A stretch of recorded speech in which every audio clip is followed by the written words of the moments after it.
Boa tarde a todos. Estamos hoje em mais um encontro com autor, e, na verdade, hoje nós temos encontro com autores, né? E agradecemos muito, né, um trabalho que é feito pela Coordenadoria de Estudos e Pesquisas da Escola de Contas e Gestão do TCE do Rio de Janeiro, juntamente com a Biblioteca Sérgio Cavalieri Filho, no sentido de trazer conhecimentos. E hoje é um dia especial porque esse conhecimento está diretamente relacionado ao nosso negócio principal, que é o controle externo.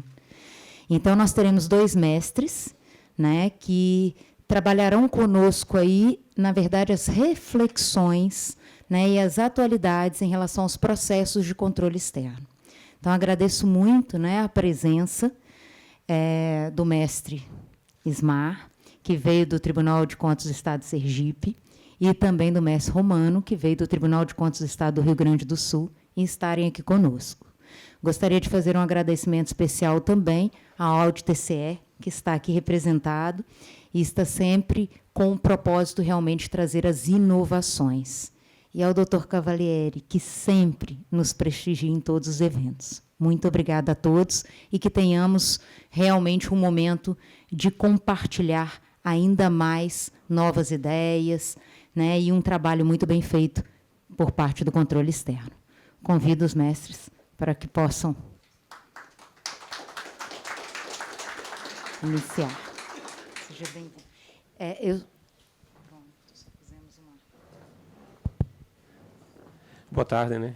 Inicialmente eu quero agradecer a iniciativa da Escola de Contas, em nome da professora Karen, a professora Rosa, Chais, Audi TCE, em nome do Rafael Leite e da Maria Alice, em nome de quem também saúdo os demais colegas auditores de controle externo aqui do TCE Rio de Janeiro, o doutor Cavalieri, registro que é uma honra para mim poder discutir com um público tão assim qualificado, um público que é o destinatário da própria obra, né? É a razão de existir da produção e o destinatário também dela.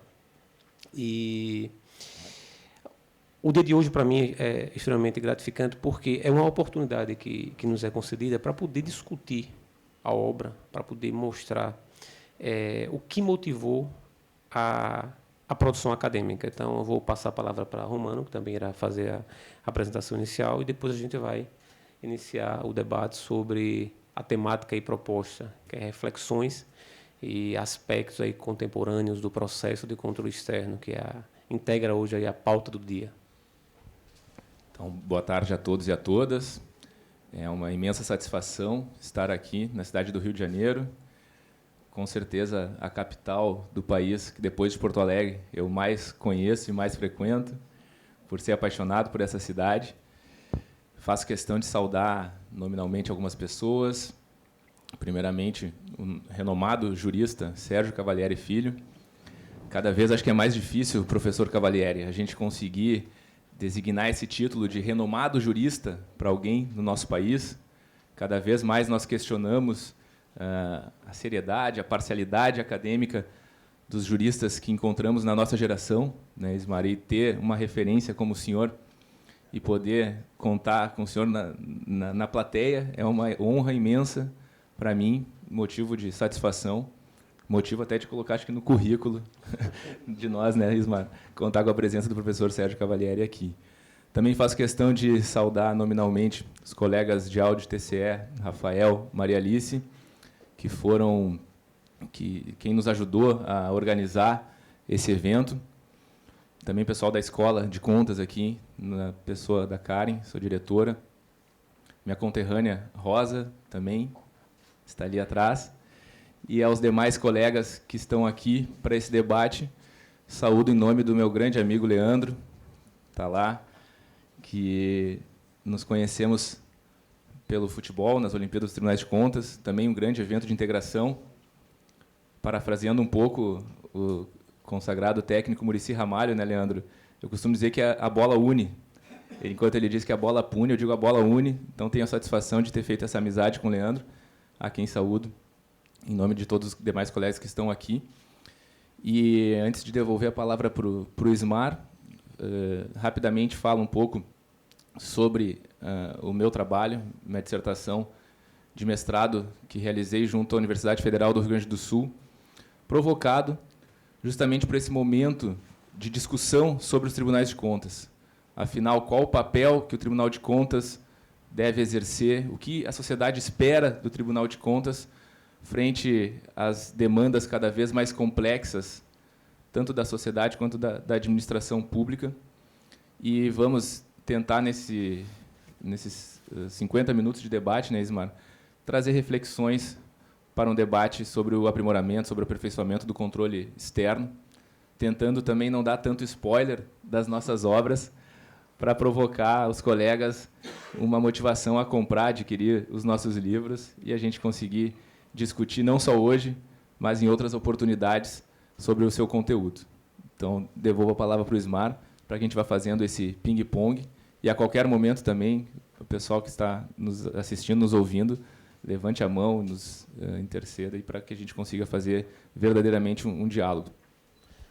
Pois bem, diferente até daquele encontro que tivemos aqui em abril, né, no dia do auditor, o modelo hoje proposto é diferente, é de mais interação, de realmente ouvir durante a abordagem eventuais colocações que podem contribuir e até levantar discussão sobre as temáticas aqui propostas. Pois bem, discutir processo remete imediatamente a 4 questionamentos. Primeiro, como o próprio Romano falou, o que é que os gestores esperam dos tribunais de contas, como é que eles enxergam os tribunais de contas, o que é que a sociedade espera dos tribunais de contas e por que é importante discutir processo hoje dentro de um país que se levanta dúvidas sobre a parcialidade de atuação das suas instituições. Nós vivemos desde 2010 aí, quando se deflagrou, pelo menos na mídia, né, a discussão do mensalão, eu costumo sempre falar isso, e aí passamos pelas manifestações de 2013, e o cidadão deu a resposta demonstrando que não é um ser acrítico. O cidadão brasileiro realmente ele tem levantado críticas sobre a atuação das instituições, e passamos pela Lava Jato, e mais recentemente fomos postos aí à prova em relação à parcialidade de atuação das instituições nesses últimos 10 anos.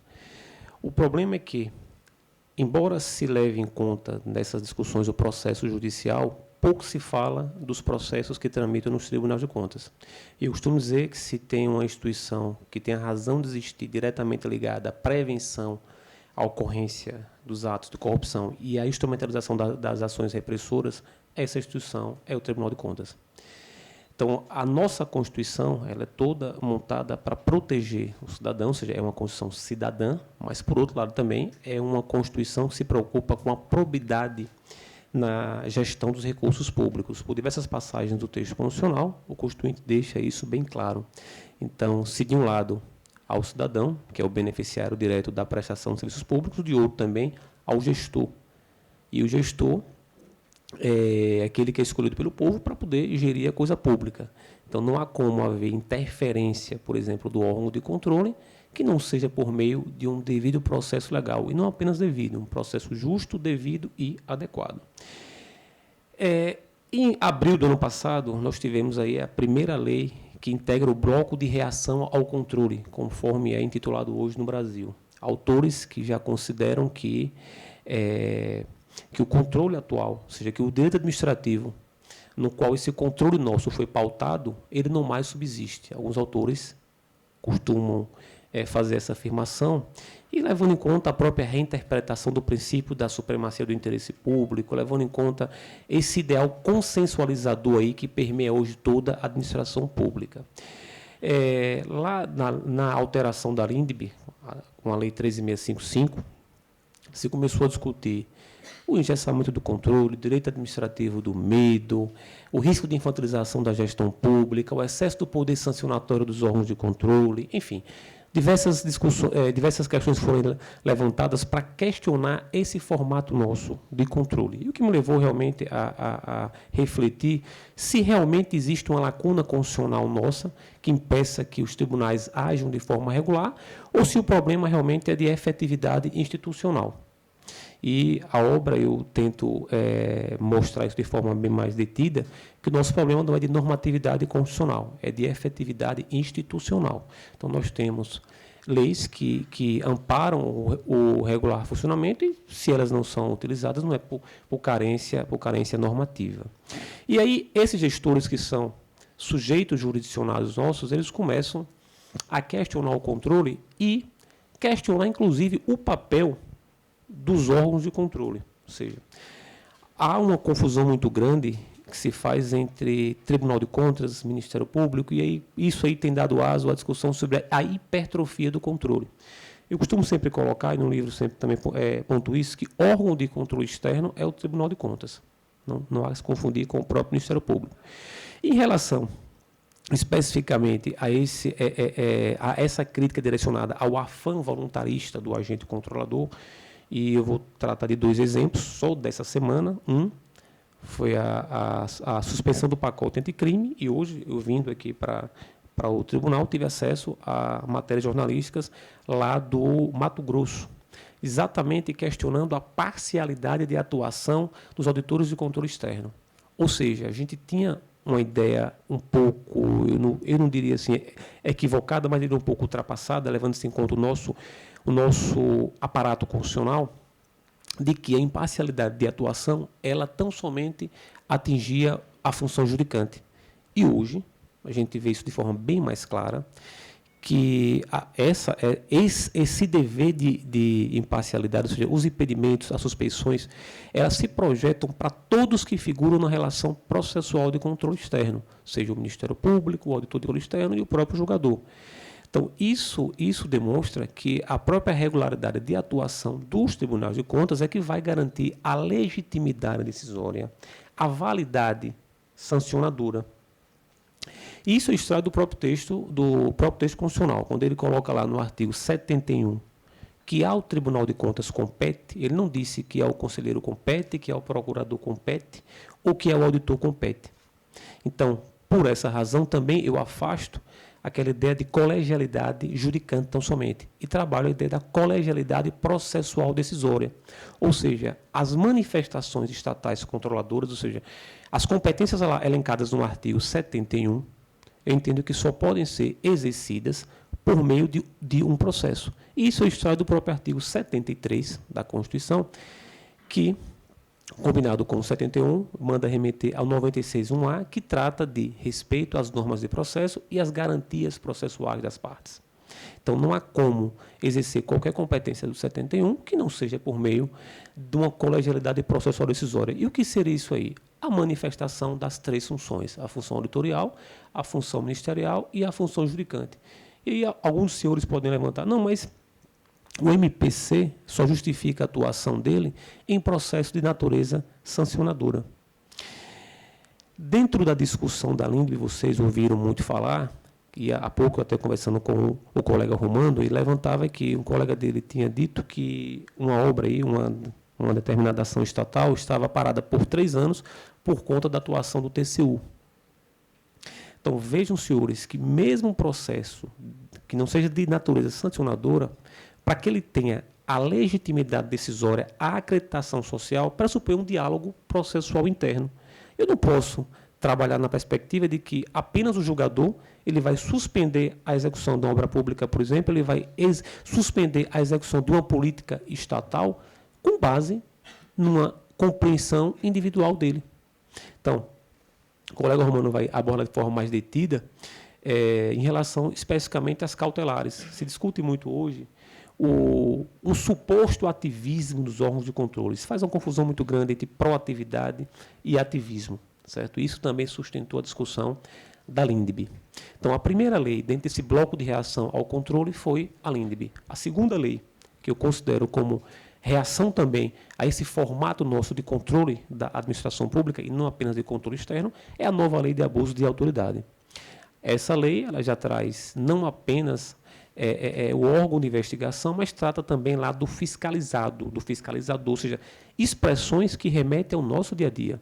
Então, nós também somos destinatários da nova lei de abuso de autoridade. Então, 2 leis que vêm como reação a esse formato nosso de controle da administração pública. Aí o senhor deve me perguntar, e o que é que a sociedade espera dos tribunais de contas? Imagine, os senhores, que o Constituinte dotou os tribunais de contas de competências, seja um órgão que custa caro para a sociedade. Nós temos 33 tribunais de contas no Brasil, e hoje se discute muito hoje o custo do controle. E aí, quando se enfrenta uma crise econômica, uma crise ética, uma crise financeira, enfim, se pergunta logo onde estavam os tribunais de contas. Então, é inevitável que essa pergunta venha de pronto, e os tribunais precisam responder não apenas com os seus veículos de comunicação, mas precisam responder com ações. É bem verdade que eu não posso também atribuir, sem qualquer repartição de responsabilidade, a eventual omissão estatal ao agente controlador. A gente sabe que exatamente o que valida a função de controle é não executar a política pública. O tribunal ele pode figurar como indutor de efetividade da política pública, mas ele não executa essa política. Mas como é que ele pode figurar como indutor de efetividade de políticas públicas? Ou seja, atuando dentro de padrões de regularidade de atuação.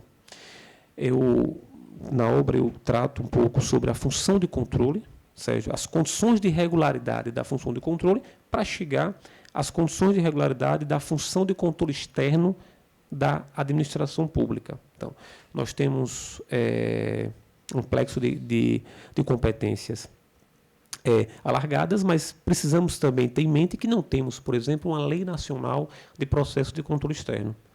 Aí a pergunta que se faz, mas essa ausência de uma lei nacional é óbice a que os tribunais de contas se organizem, padronizem a sua forma de manifestar suas ações controladoras?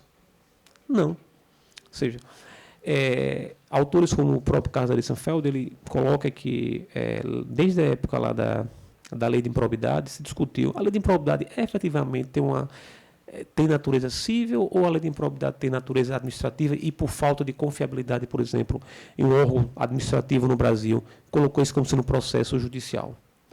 Ou seja, o nosso sistema de jurisdição una realmente impede que tenhamos um processo contencioso administrativo figurando dentro do processo judicial. Eu levanto esse questionamento porque, no combate à macrocriminalidade da administração pública, a gente sabe que esses métodos tradicionais de se obter prova, eles se revelaram ineficazes. E por quê? Porque a gente usa o mesmo processo penal que foi gestado, que foi arquitetado para poder processualizar, por exemplo, uma demanda entre dois indivíduos e passa a utilizar toda a ritualística para processualizar demandas que têm diversos correios, que têm a coletividade como vítima. Então, os instrumentos postos à disposição do Estado para poder combater a macrocriminalidade, eles também se revelaram ineficazes. E o que é que a gente propõe no livro? Que os tribunais de contas eles passem a figurar também como protagonistas nessas ações interinstitucionais coordenadas em sistema de rede. E percebam, senhores, quem tem acompanhado muito a própria Lava Jato, o próprio Mensalão, essas operações nos estados, há uma crítica muito grande em relação à confiabilidade nos tribunais. Por quê? Exatamente por conta da forma de composição e ingresso do colegiado. Se coloca isso como sendo elemento que dificulta uma confiança numa atuação dessa e você pré-estabiliza toda uma instituição integrada por agentes públicos legalmente competentes e qualificadamente aptos. Mas eu faço uma crítica também em relação a isso, porque a gente tem um problema da forma de composição ingresso colegiado, mas esse, a meu sentir, não parece ser o grande problema. Que se nós tivermos nos tribunais de contas a independência clara no plano interno das três funções processuais, ou seja, se eventualmente tiver uma dúvida de um integrante da função judicante, não é possível que os integrantes da função editorial e da ministerial todos estarão também corrompidos. Então, esse sistema processual que o nosso texto constitucional colocou, exatamente para evitar que esse poder, ou seja, que haja eventual afã voluntarista de algum desses agentes. E aí o texto constitucional também traz, lá no artigo 73, o quadro próprio de pessoal. Ou seja, o TCU ele é integrado por 9 ministros e quadro próprio de pessoal, ou seja, é uma integração. Ou seja, não há como ter uma manifestação processual dos tribunais que seja, por exemplo, só por parte do ministro. Então, tem diversas passagens do 70 ao 75 que induzem exatamente a isso que eu venho, que eu tento demonstrar, aí, tanto na obra quanto assim nos artigos, para tentar resgatar essa confiabilidade nos tribunais de contas. A gente sabe que hoje nós enfrentamos uma grave crise de desacreditação social e também uma grave crise de desacreditação das outras instituições em relação a nós. Então, é muito simples a gente chegar e dizer, olha, nós somos órgãos autônomos, órgãos independentes, de estatura constitucional. E alguém vai perguntar assim, e daí? No plano interno, as suas manifestações são independentes, são imparciais? A efetividade das suas ações? Então, eu tento levantar exatamente esses questionamentos, exatamente para que possamos refletir. Ou seja, competências nos foram outorgadas, mas estamos efetivamente produzindo, ou seja, processualizando bem essas competências. Então, passo a palavra ao colega para falar sobre o ativismo e proatividade das cautelares. Depois volta e a gente trata de um diálogo mais aberto. Obrigado, Ismar. Me parece, Ismar, que o que nos motivou a escrever os livros, antes de escrever as dissertações, pesquisar, é a busca por uma maior efetividade institucional, uma efetividade maior dos tribunais de contas. E acho que isso também motiva vocês virem aqui, nós fazermos esse debate, porque enxergamos que há muita margem, há muito espaço para que as nossas instituições de controle externo sejam mais efetivas. E até aqui eu faço um convite, uma provocação, para que os colegas levem essa inquietação, essa vontade de aprimorar as nossas instituições para a academia. Existe muito assunto a ser pesquisado sobre controle externo, sobre o Tribunal de Contas, que ainda ninguém sentou na cadeira e aprofundou o tema, inclusive até em aspectos de responsabilização, professor Cavalieri. Muito tem a ser discutido sobre responsabilização nos processos de controle externo, nos processos de contas, que é uma denominação que eu acabei utilizando na minha obra, até por influência do professor e ministro Carlos Aires Brito. E essa busca, então, por uma efetividade que me levou a tratar, a pesquisar sobre as chamadas medidas cautelares. E isso decorreu das minhas atividades de auditoria. Não sei se todos aqui são auditores de campo, como se costuma dizer lá em Porto Alegre. Não sei se aqui no Rio também, Rafael, vocês fazem essa divisão, auditor de campo, auditor de instrução. Mas o auditor de campo é aquele que vai aos órgãos jurisdicionados e faz o primeiro relatório sobre a gestão pública que foi fiscalizada. E lá em 2012, quando eu entrei no Tribunal de Contas do Rio Grande do Sul, nos meus primeiros relatórios, havia diversas irregularidades que eu, talvez até pela ansiedade do jovem que está entrando no controle externo, gostaria que imediatamente fosse cessada, professor Cavalieri. Aquela irregularidade era tão flagrante que não tinha por que esperar um julgamento final, um julgamento definitivo pelo colegiado, para que houvesse uma determinação do Tribunal de Contas para que a situação fosse corrigida. Então, a partir dessa minha primeira inquietação, eu conheci as medidas cautelares. Já desde 2004, o Tribunal Pleno do STF consolidou a possibilidade dos tribunais de contas expedirem medidas cautelares. Eu sei também que nem todos aqui são do direito, então eu vou tentar falar de uma forma bem singela, sem usar o juridiquês, e talvez alguns conceitos básicos, para alguns, tenham que ser ditos para que fique mais compreensível a minha fala. Mas a medida cautelar, colegas, é aquela possibilidade, então, de antecipar a decisão final que é expedida pelo órgão colegiado. Como eu disse, então, desde 2004 há essa consolidação da jurisprudência do STF sobre a possibilidade, mas é muito, pelo menos eu espero com a minha obra ter apresentado alguns esclarecimentos, era muito obscuro quais os limites para a expedição dessas medidas cautelares.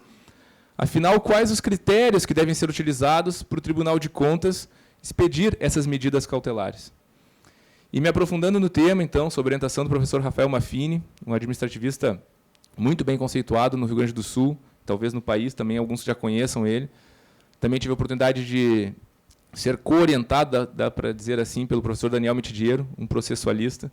Eu consegui, então, aprofundar o estudo sobre o direito processual e o direito administrativo. O Ismar falou bastante do devido processo legal, de como todas as atividades estatais, na verdade, não só as atividades de controle externo, devem ser formalizadas pelo processo, devem ser constituídas por um processo. E temos que ter em mente, então, para discutir as medidas cautelares, qual o fim do processo de controle externo, qual a finalidade, qual o objetivo do processo de contas que deve ser buscado. E buscando resumir de uma forma bem genérica, bem ampla, a finalidade institucional do Tribunal de Contas é a tutelar a boa administração pública. Eu faço a divisão em duas facetas, a faceta democrática, a faceta ressarcitória, responsabilizatória, para ser mais preciso. E nessa parte de buscar a tutela da boa administração pública, o processo de controle externo deve contar com os instrumentos adequados para que essa finalidade seja atingida. A minha pesquisa, o meu livro, é mais delimitado do que a obra do Ismar em seu tema. É um tema bem específico, então, sobre qual o instrumento efetivo para essas situações em que há um perigo na demora, há uma verossimilhança do direito, para que consiga buscar o processo de contas, o Tribunal de Contas, dar à sociedade a tutela da boa administração pública. E alguns paradigmas, durante o trabalho, Ismar, acredito que tu também tenha enfrentado essa mesma situação, devem ser superados. Lá no Rio Grande do Sul, por muitos anos, se falava que não havia partes, que não havia funções bem definidas no processo de controle externo, e isso é uma premissa para o nosso trabalho. Há, sim, funções bem definidas, há a função de auditoria, há a função do Ministério Público, há a função judicante, a função de fazer as decisões finais, e há, sim, partes. A partir do momento em que a auditoria, o Ministério Público de Contas, ou até o próprio cidadão, já que a Carta Constitucional autoriza ao cidadão buscar o controle externo para corrigir as irregularidades da administração pública, tem um entendimento diferente do gestor. O gestor diz, não, isso que tu está apontando, auditor, isso que tu está dizendo, licitante, é errado. O meu entendimento que é o certo. Nós temos uma lide. Nós temos um conflito de entendimentos. Nós temos, portanto, duas partes. E essas diferenças de entendimento devem ser levadas ao conhecimento dos conselheiros ou dos ministros do TCU, para que eles digam qual direito deve ser aplicado a esse caso concreto sobre o qual há uma divergência. Então, esse aspecto das partes do processo de controle externo tem que ter bastante clareza, algo que lá no Rio Grande do Sul não era tão claro. Avançando um pouco, então,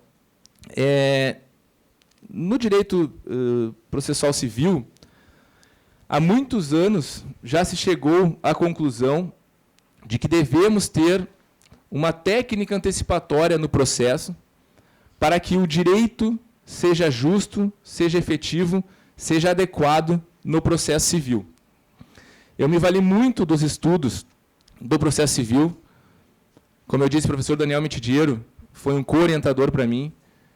Ele, junto com o professor Marinoni, busca muito conhecimento do professor Carlos Alberto Alvaro de Oliveira, professor Ovídio Batista, que se alimentaram muito da doutrina italiana, que chegaram à conclusão de que não é possível nós considerarmos justo, nós considerarmos que é um direito que está sendo prestado para a sociedade, uma decisão que demora 5 anos. Uma decisão que às vezes demora 10 anos. Isso não era uma preocupação recente, uma preocupação no início do século passado, porquanto as demandas eram em número bastante inferior à que temos hoje. No início do século passado, uma sentença demorava às vezes meses, talvez semanas. Hoje, com o volume de processos que temos, não podemos mais esperar por anos para uma sentença, como é o caso de diversas demandas judiciais. Se costuma dizer que hoje os advogados, não sei se temos advogados aqui, disputam muito mais a antecipação de tutela, a medida cautelar, do que a própria sentença. Porque a efetividade do direito se dá justamente na antecipação da tutela, na medida cautelar. Porque se esperarmos por 5 anos, 7 anos, 10 anos, o direito não está sendo concretizado na forma como a sociedade espera, na forma como as partes esperam. E no processo de controle externo é a mesma coisa, colegas.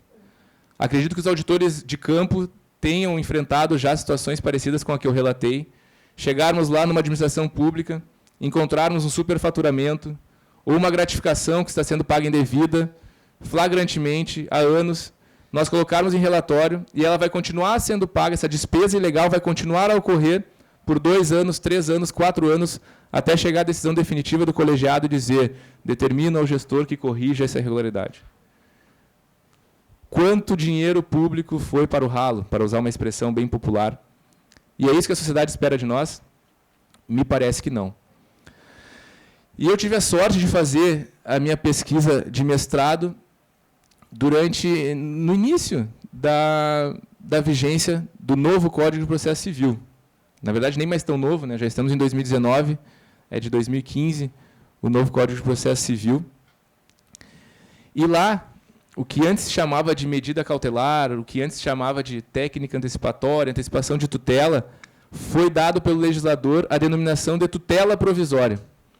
Por isso o nome talvez seja um pouco diferente para quem não está acostumado com a matéria, a expedição de provimentos provisórios pelos tribunais de contas.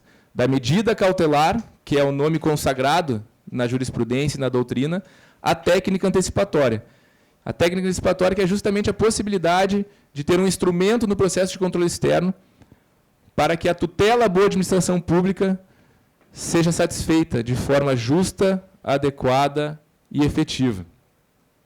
A tutela provisória, então, se divide em tutela de urgência e tutela de evidência. O legislador deu essas classificações. O gênero tutela provisória se divide nessas 2 espécies. E eu defendo, professor Cavalieri, que essas 2 possibilidades, tanto a tutela de urgência quanto a tutela de evidência, pode ser aplicada nos processos de controle externo. A teoria da processualidade ampla, teoria da tutela dos direitos, autoriza, e não só autoriza, Ismar, eu acho que exige do processo de controle externo que essas técnicas antecipatórias que buscam a efetividade do direito sejam aplicadas no processo de controle externo, no processo de contas. Eu sei que nenhum tribunal de contas ainda utiliza a expressão tutela provisória, provimentos provisórios. Alguns, são poucos, que utilizam a tutela de urgência em seus regramentos. O Tribunal de Contas do Estado do Rio Grande do Sul está com uma minuta de normatização para substituir a nossa atual normativa, que é de 2012, que eu participei da comissão que elaborou essa minuta, conseguimos incluir pelo menos a expressão tutela de urgência para se adequar ao novo Código de Processo Civil. Sabemos que todos os regimentos internos dos tribunais de contas, ou quase todos os regimentos internos, fazem referência ao Código de Processo Civil como uma legislação, como uma norma subsidiária. Então, devemos buscar essa adaptação. A denominação de medida cautelar ela é inapropriada para muitas das situações que nós tratamos no processo de controle externo. Muitas das vezes, a medida cautelar, na verdade, é uma medida satisfativa. Isso é importante dizer também. A tutela de urgência, recapitulando, né, a tutela provisória se divide em tutela de urgência e tutela de evidência. A tutela de urgência se divide em tutela cautelar e tutela satisfativa. É uma subespécie, né? São 2 subespécies da tutela de urgência. E nós acabamos resumindo, na doutrina e na jurisprudência, e nos nossos regramentos dos tribunais de contas, tudo como medida cautelar, tudo como tutela cautelar. Quando, na verdade, não. Nós, muitas vezes, estamos buscando uma tutela satisfativa. A tutela da evidência é muito raro. O que seria da tutela da evidência, colegas? É quando tem uma defesa inconsistente. A doutrina processualista acabou resumindo da seguinte forma. Olha, quando a outra parte não tem uma defesa consistente para apresentar o processo, não tem por que esperar o julgamento definitivo sobre a matéria. Se já tem um precedente, teoria dos precedentes também muito importante, para quem não é do direito, o que é a teoria dos precedentes? Olha, o sistema jurídico brasileiro não pode mais ser esquizofrênico ao ponto de cada juiz decidir com sua cabeça. O livre convencimento motivado, muito bonito em teoria, mas deixa um sistema irracional. Nós precisamos racionalizar o nosso sistema jurídico. E o novo Código de Processo Civil, então, trouxe a teoria dos precedentes. Quando as Cortes Supremas, STF, STJ, decidirem em determinados ritos, por óbvio, né, repercussão geral, súmulas, os juízes dos tribunais e os juízes de primeira instância devem seguir esses precedentes. Não podem achar, não, mas eu penso diferente lá do ministro do STF. Bom, tu pode até pensar diferente, mas vai para a academia, escreve um artigo criticando por que tu acha diferente. Na hora de aplicar ao direito, devemos nos preocupar com a racionalização do sistema. Então, devemos seguir aquilo que está dito no precedente. No processo de contas, a mesma coisa. O gestor está em desacordo com o precedente, deve ser aplicada a tutela da evidência. Nem precisa a urgência, nem precisa o perigo da demora. O requisito para a tutela da urgência é o perigo da demora e a verossimilhança do direito, né? A probabilidade do direito. Para a tutela da evidência, nós não precisamos do perigo da demora, não precisamos da urgência. Não preciso comprovar a urgência.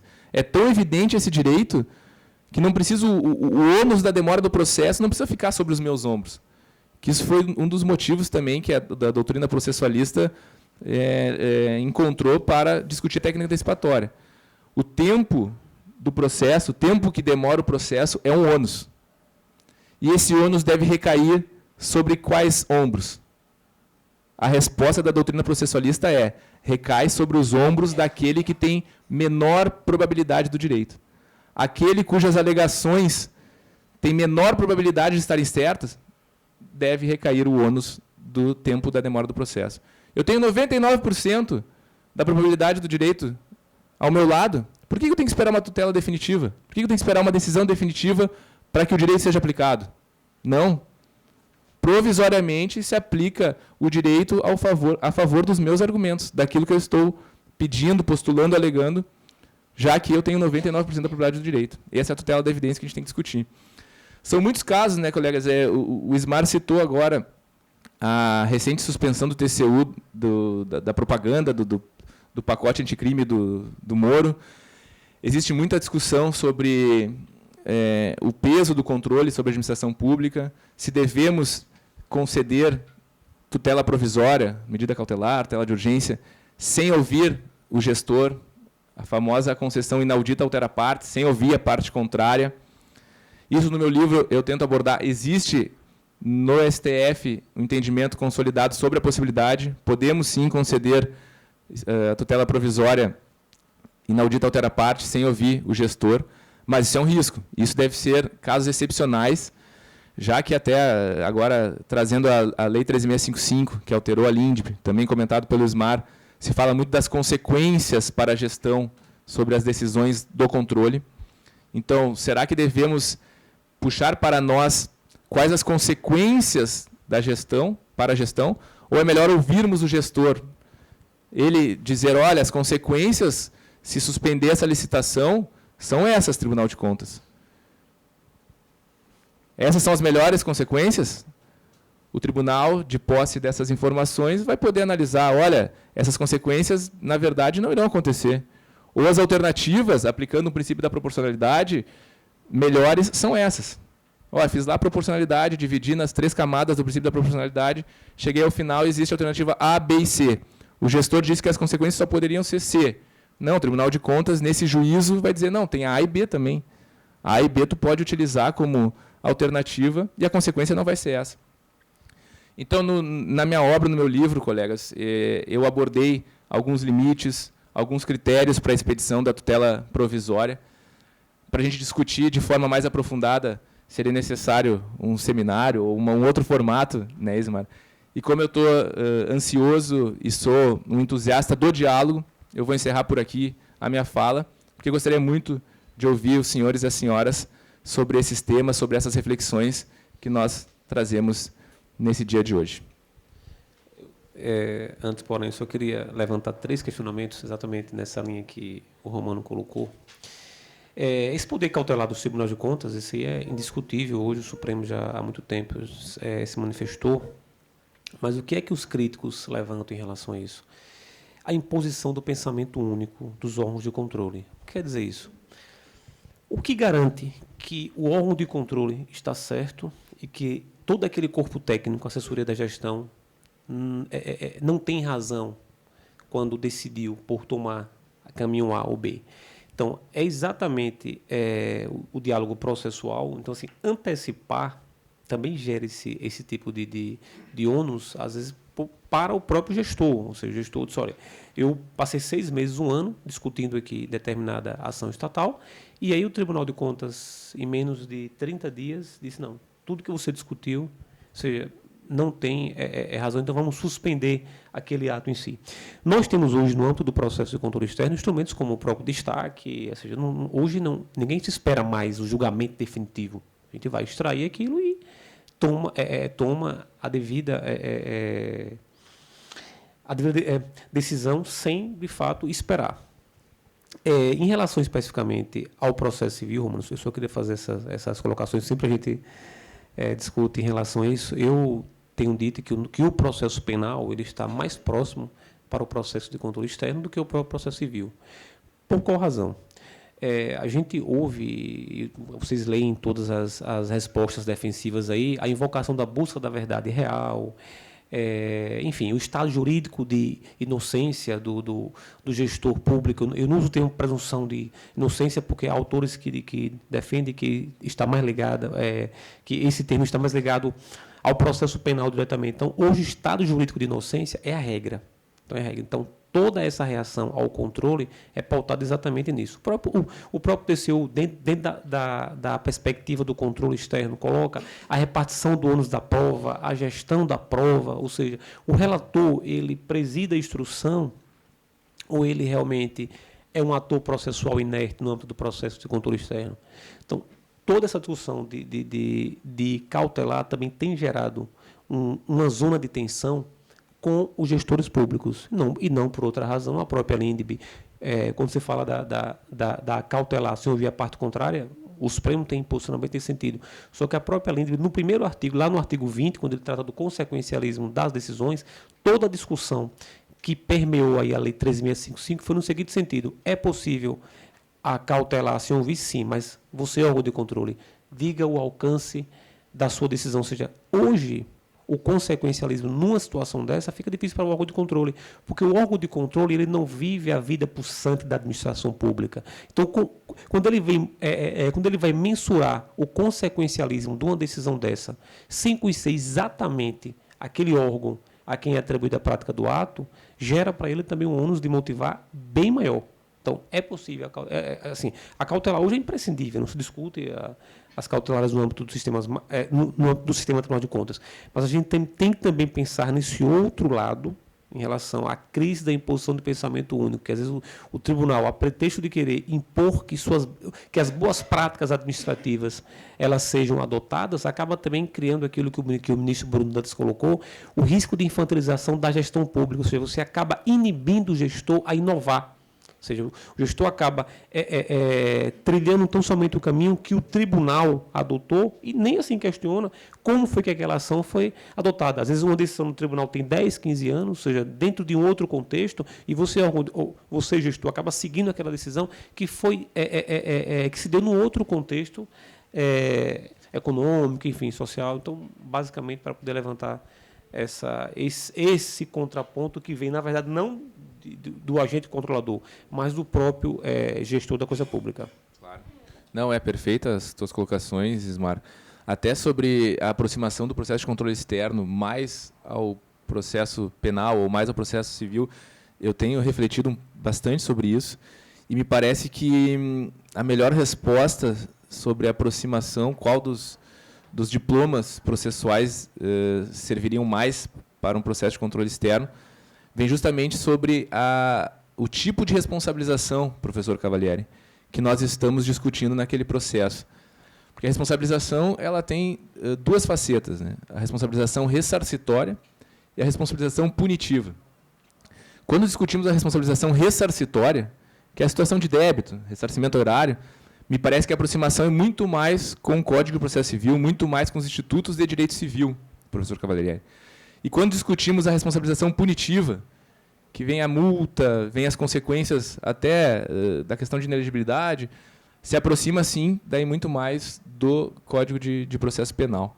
Mas é uma discussão muito interessante que temos que fazer e que poderia ser minimizada, as polêmicas poderiam ser minimizadas com um Código Nacional de Processo de Controle Externo, né, que há tanto tempo esperamos, que responderia muito das nossas dúvidas dando uma natureza jurídica bem definida, bem própria para o processo de controle externo.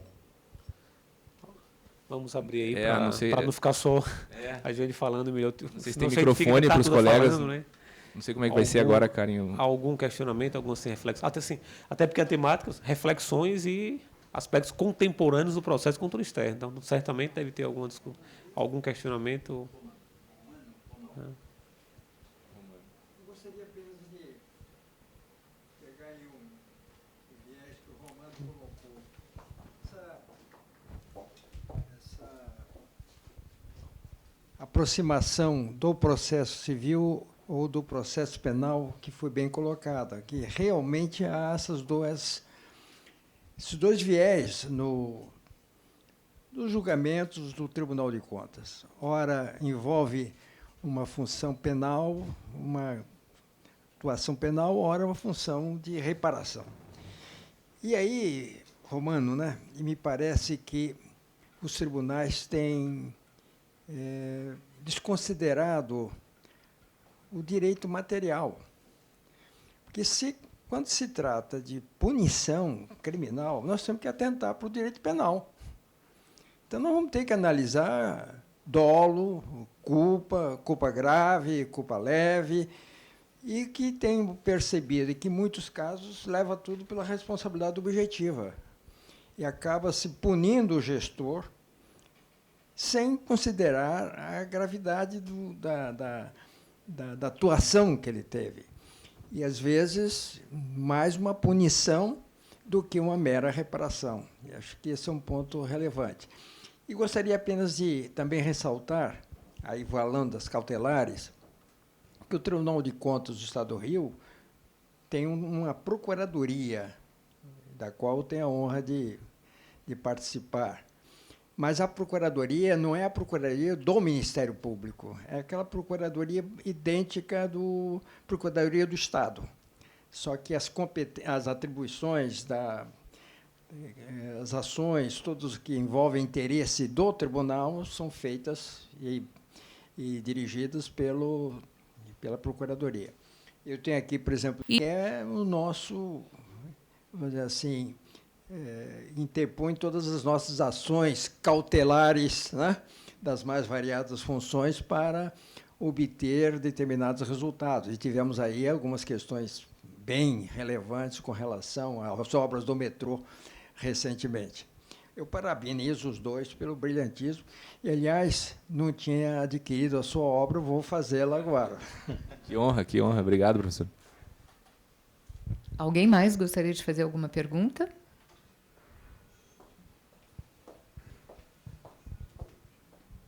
Boa tarde. Eu gostaria de fazer uma pergunta para você, Romano. Essa questão da tutela de evidência, essa é mais complexa, ainda mais no âmbito dos tribunais de contas. Porque aqui nós temos a previsão das cautelares, que vocês chamam das provisórias, mas não com essa delimitação. É muito complicado fazer essa análise, a meu ver, é muito complicado ver essa tutela da antecipação da evidência pela antecipação do próprio direito.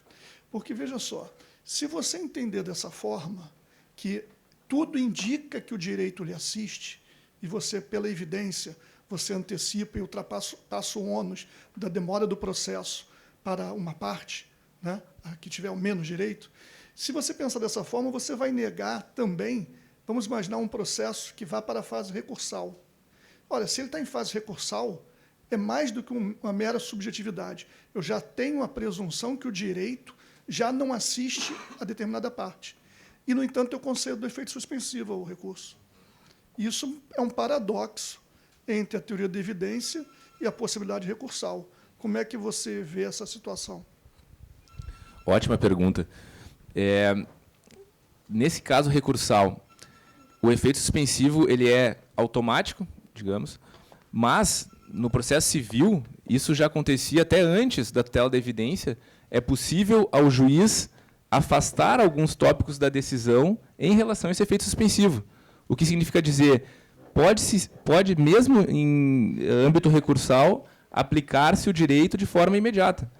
No caso do processo de controle externo, o efeito suspensivo ele é automático, tópicos que a tutela da evidência pode ser aplicada. Tem dois tópicos que já há uma decisão do STF, um precedente do STF, que permite a aplicação imediata daquele direito. Para mim, é plenamente possível que, em relação a esses dois tópicos, seja aplicada a tutela da evidência. Até no processo civil, antes se falava na tutela específica, antes de se discutir o novo Código de Processo Civil, a aplicação da tutela específica. Eu, antes do Tribunal de Contas do Estado do Rio Grande do Sul, trabalhei no Tribunal Regional Federal, da 4ª Região. E, por muitos anos, se discutiu a partir de qual momento poderia o juiz aplicar a tutela específica de forma imediata. Era um gabinete do desembargador de matéria previdenciária. Em direito previdenciário, as partes são muito hipossuficientes, então tem aquele apelo do direito ser aplicado o quanto antes, um benefício previdenciário ser concedido o quanto antes. Então, os desembargadores se reuniram nas turmas e decidiram, não, a tutela específica, a concessão do benefício, pode ocorrer a partir do julgamento em segunda instância. Mais ou menos o que se discute em direito penal hoje, da prisão, se decidiu, olha, a tutela específica pode ser aplicada, porque a probabilidade do direito está muito grande. Ir para a STJ e STF e haver uma alteração da decisão é pouquíssimo provável. Trazendo para o nosso processo de contas, processo de controle externo, há uma decisão lá com 20 itens, 20 determinações. 2 delas são flagrantemente consonantes com a decisão do STF, com o presidente do STF. Então, seguindo o alinhamento do STF. Consegue lá fazer também, para a teoria dos precedentes, né, tem que fazer a aplicação correta, mas se percebeu isso. Eu penso que o julgador poderia aplicar a tutela da evidência nesses 2 casos. Ou seja, suspenda imediatamente o efeito cascata, ou suspenda imediatamente o pagamento acima do teto constitucional. São decisões que o STF já apresenta. Eu sei que são polêmicas, mas o STF, em repercussão geral, decidiu sobre essas matérias. Tem esses 2 casos lá, no município de Niterói, tem o servidor que está recebendo acima do teto por alguma... Não, olha, nesse tópico aplica-se pela tutela da evidência a correção, a determinação de correção imediata ao gestor. Nesses casos, então, o efeito suspensivo, que é automático, e ele é, em regra, automático, seria excepcionalizado para a aplicação da tutela da evidência. Decisão em caso, caso concreto. E sempre analisando todos os tópicos. Né? Não, que isso. Vocês teriam mais perguntas? Mais alguém? Ou podemos encerrar? Boa. Encerrar. Boa.